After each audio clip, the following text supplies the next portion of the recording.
இந்த தீபம் அறக்கட்டளை வெகு சிறப்பாக நடைபெறுவதற்கு முக்கிய காரணம் யாருன்னு பார்த்தீங்கன்னா, கர்ணன் மாதிரி இருக்கின்ற அன்பர்கள். அந்த கர்ணன் என்ன பண்ணானா, ஒரு நாள் எண்ணெய் தேய்ச்சி குளிச்சுனே இருந்தாராம். எண்ணெய் தேய்ச்சினே இருந்தாராம். அப்போ ஒருத்தன் வந்தான். வந்த உடனே சாமி அதனால் கொடுங்கன்ன உடனே அப்படி எண்ணெய் தேய்ச்சி இப்படி ஊற்றிருந்தா அந்த கையில் இருக்கிற தங்க கிண்ணத்தை அப்படி கையில் கொடுத்தாரான். அவன் வாங்கினவன் சொன்னானா, ஏங்க இடது கையால் கொடுக்குறீங்களே என்னங்கன்னு சொல்லி.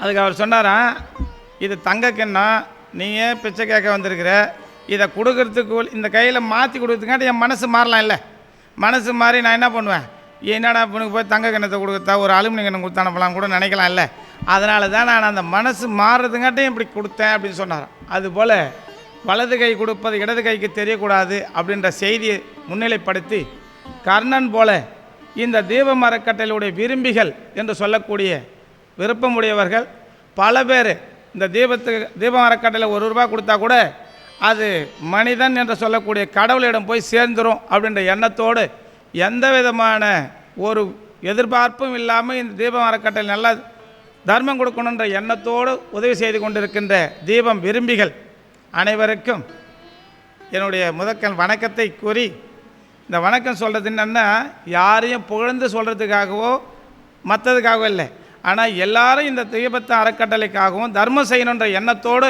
முயற்சி இருக்கிற அத்தனை பேருக்கும் அருட்பெரும் ஜோதி ஆண்டவருடைய அருள் கிடைக்கணும் என்ற எண்ணத்தோடு அனைவருக்கும் வணக்கத்தை கூறி